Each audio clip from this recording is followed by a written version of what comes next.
À vos ordres, Madame, un film de 1942 de Jean Boyer, d'après la nouvelle d'André Birabeau.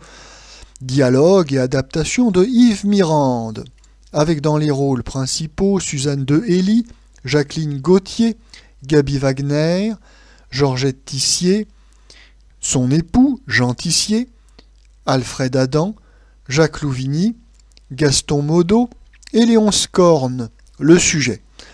À la suite d'une panne de voiture, le ménage, Suzanne de Hély, Jean Tissier, doit descendre dans un hôtel de luxe.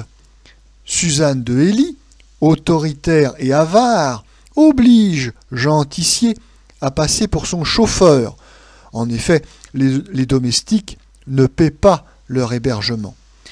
Tandis que sous le nom de comtesse de Garches, Suzanne de Hély est courtisée par un veuf entreprenant, Jacques Louvigny, le falot Jean Tissier s'amuse beaucoup avec les domestiques.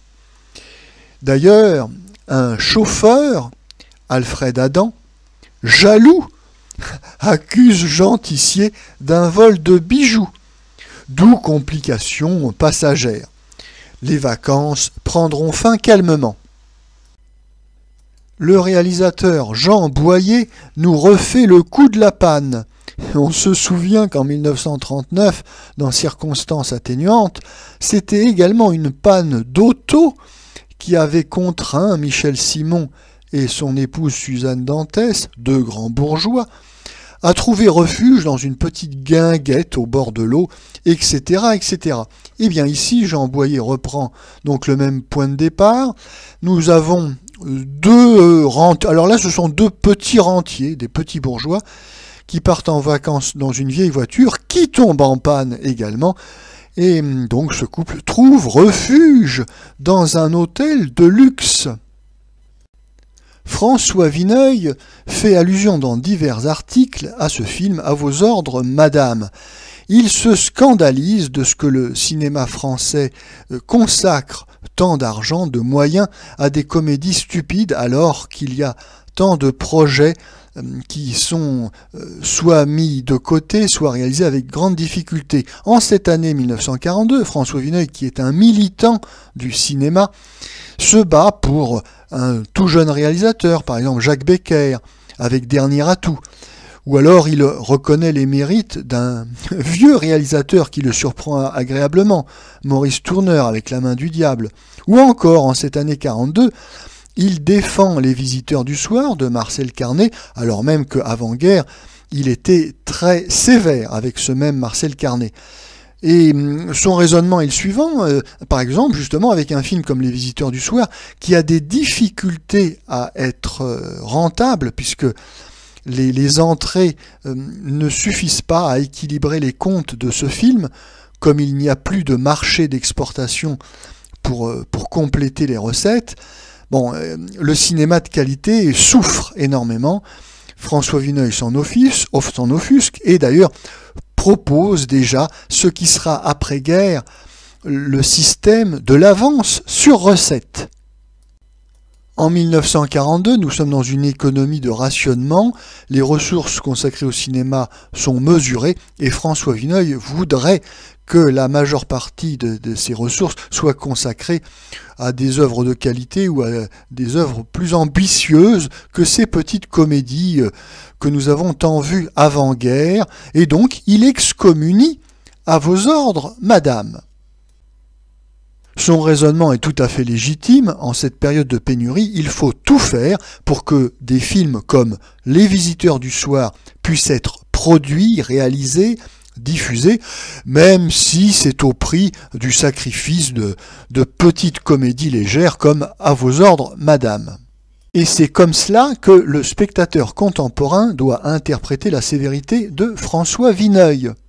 Car pour le spectateur d'aujourd'hui, le spectateur contemporain, c'est justement ce qui agace François Vineuil qui va l'enthousiasmer au contraire.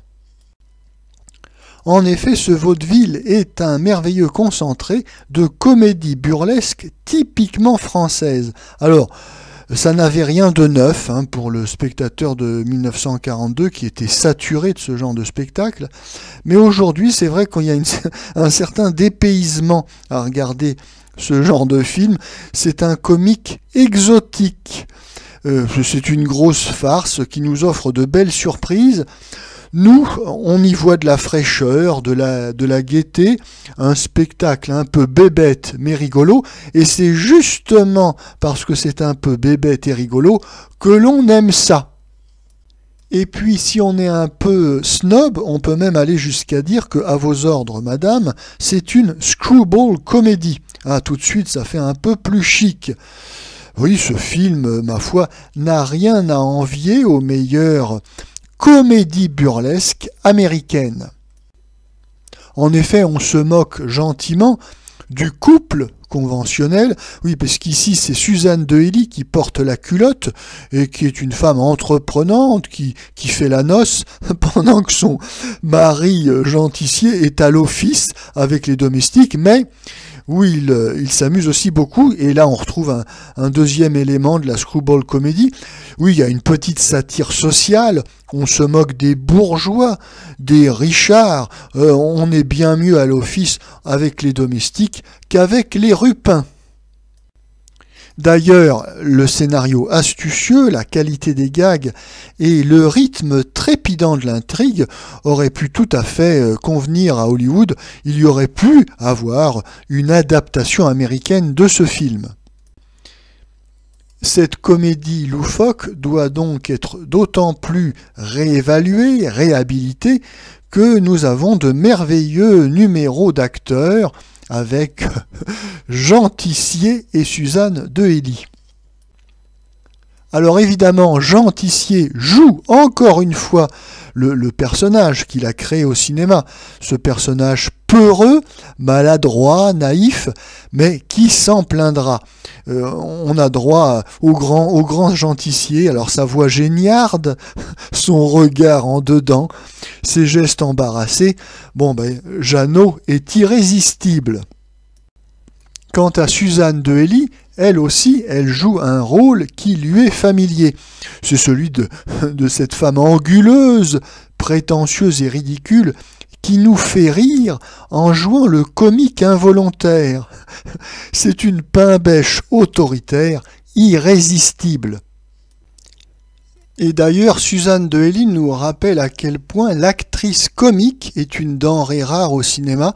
Il faut avoir beaucoup d'autodérision, il faut savoir sans les dire, ou jouer d'un physique ingrat, et puis avoir beaucoup de psychologie et de finesse dans le jeu.